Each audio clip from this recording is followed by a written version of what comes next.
Hello, I'm Marina from Custom Dalek Creations. Today we're going to show you how we turn these into these bad boys.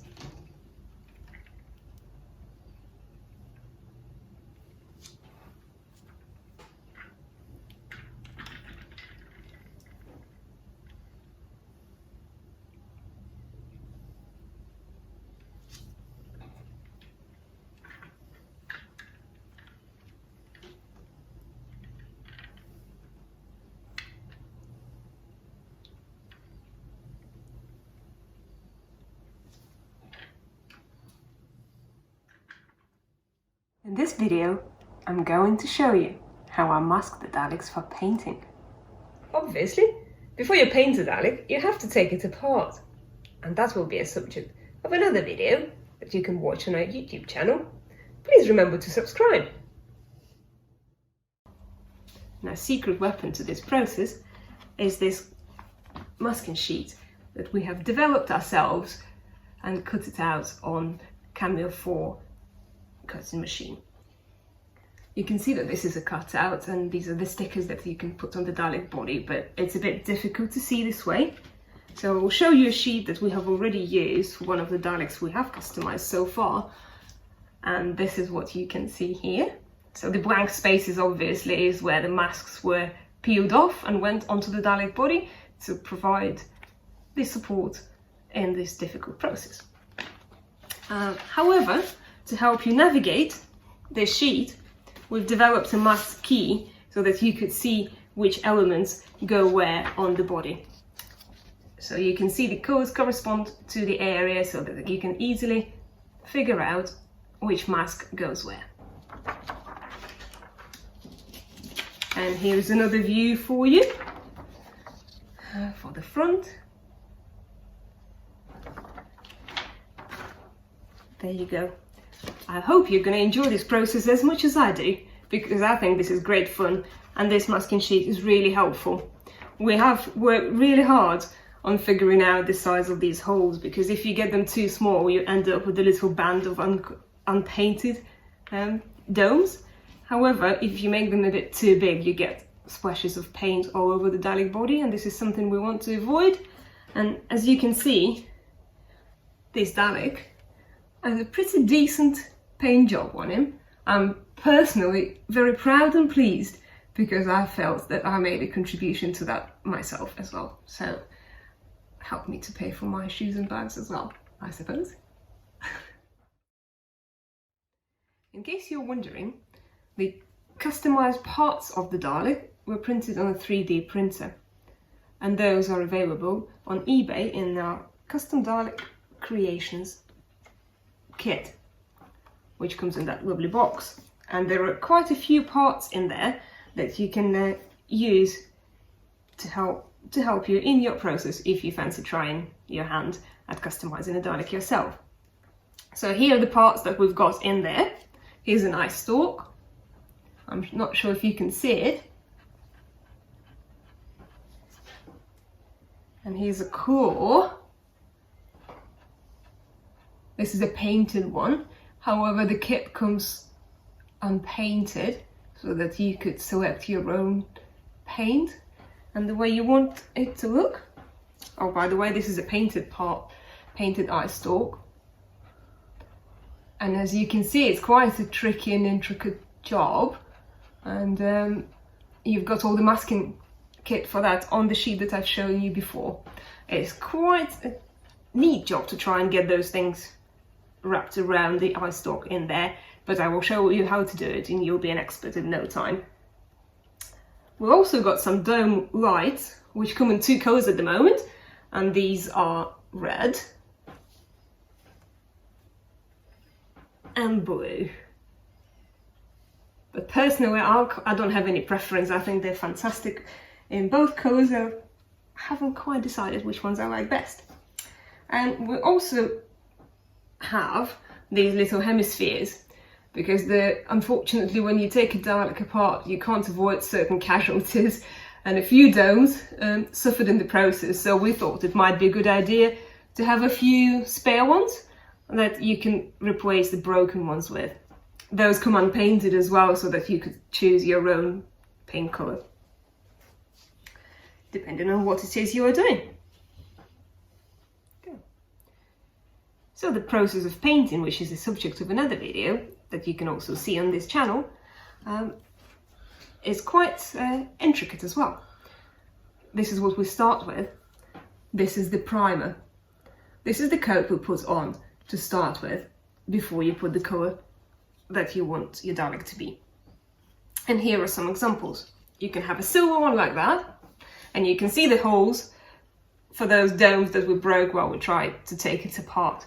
And this is what these are for, so that you can fill those in once your Dalek is beautifully painted and ready to go and be assembled again. And here is a beautiful red Dalek, part I would say, not an entire one, but this is the one we're going to be masking today, and I hope you're going to enjoy the process. There are also some masks for the front. This is how it looks painted after we've masked it and done the painting. You can see that, and I will show you in a minute what it looks like when masked off.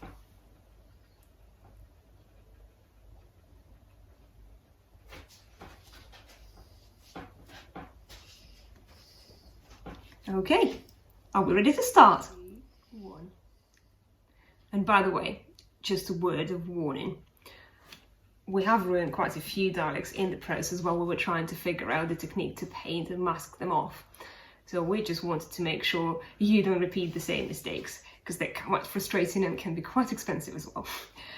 So the key is that when you paint your Dalek, the colour that you want it to be, you need to make sure you leave it for enough time for the paint to dry. Because no matter what masking tape you're going to be using, and however good the quality is, if you put the masking on too soon before your main paint is dried out, it will leave marks. Unfortunately, we learned it the hard way. And also, another word of warning, once you put the masking tape on, make sure you paint the Dalek as soon as possible and leave it to dry just long enough for the paint to dry and settle, and then remove the masking straight away, because it might leave marks, and this is something you don't want to happen. So, shall we mask? In the process, I'm going to be guided by this mask sheet. And you will have noticed by now that we've got 2 separate sets of masks for hemispheres. There is a reason for that. It was through trial and error that we found out that the hemispheres on the very front of the Dalek, and these are these 4 ones, are a fraction bigger than those on the rest of the body. So we want to make sure that the hemispheres are painted perfectly and there's no paint around them. That's why we're using 2 separate masks, and those are marked off on the sheet here. So this is what we're going to do.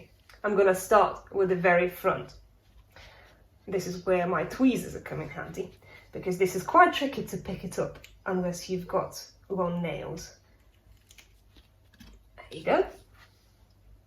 And that's what you do. Sorry. It is quite a tricky process, and you need to make sure that you place the hemispheres perfectly around the hemisphere. So here's where my pointed stick comes in useful. I just dab it all around to make sure that the masking sticks perfectly, because otherwise, if we leave any bubbles of air underneath it, you never know, but some paint might seep underneath, and then you'll get a nasty surprise when you remove the masking after you've painted the Dalek. And this is not something you want to deal with, trust me, because we've done it a few times. So that's what we do. It did take me quite a while when I first started doing this, but once you get your technique figured out, and you can see I'm not doing very well at the moment, because it's a while ago that I did it, and then you dab it around to make sure there's no air, everything sticks perfectly, like that.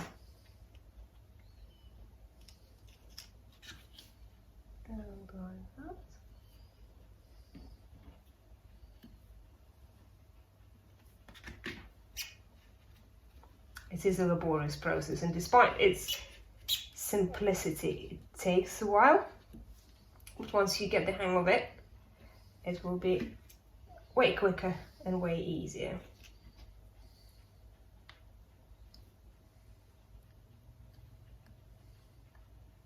So I'm just trying to place it where it should be, like that. We did spend a lot of time trying to figure out how to mask this off, because the body of the Dalek is such an intricate shape. It was impossible to figure out the type of the masking that would cover it all in just one go. So we had to go with these little bits, which does make the process a bit laborious, but I suppose you're in it for love. So what you do to make sure you get the end result that is satisfactory and good quality as well.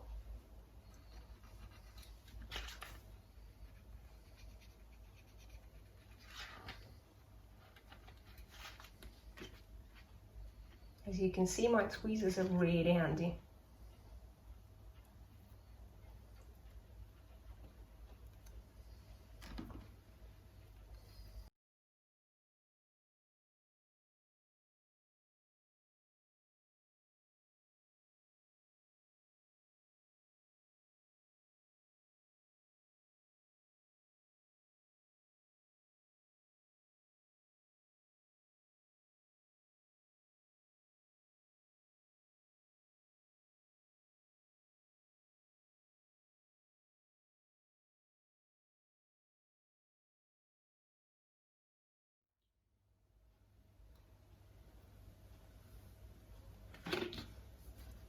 So there we go. I can hear many of you saying, are we there yet? We are nearly there. So that's what it looks like. But you can see we still have some areas where we need to cover off the body. And this is where our little tape is coming in handy. And the scissors as well. So this is what I do. Appreciate it's quite tricky for you to see, but that's what I do. Just make sure you cover just enough so that none of the body is exposed to the potential spraying. And there are only a few bits, it's not the entire body. As you can see, most of the masks overlap and cover it up nicely. There's just a few bits where you can see the facets are going a bit wider at the bottom. So all you need to do is just to make sure you put some more masking on there. Make sure it covers all the area it needs to cover, yet it doesn't overlap and doesn't cover any of the hemispheres that might affect the paint job. There we go. It is a bit tricky because of the shape. There we go.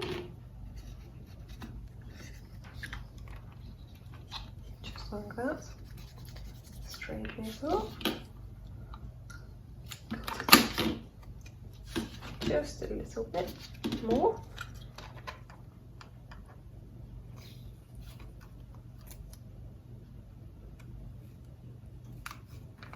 like that, and then of course the lovely skirt at the bottom, that should be covered off as well. So this is what we do.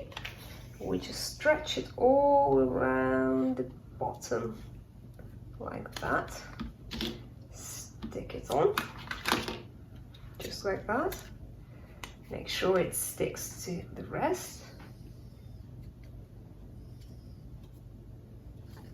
like that, and there you go, your body is masked off.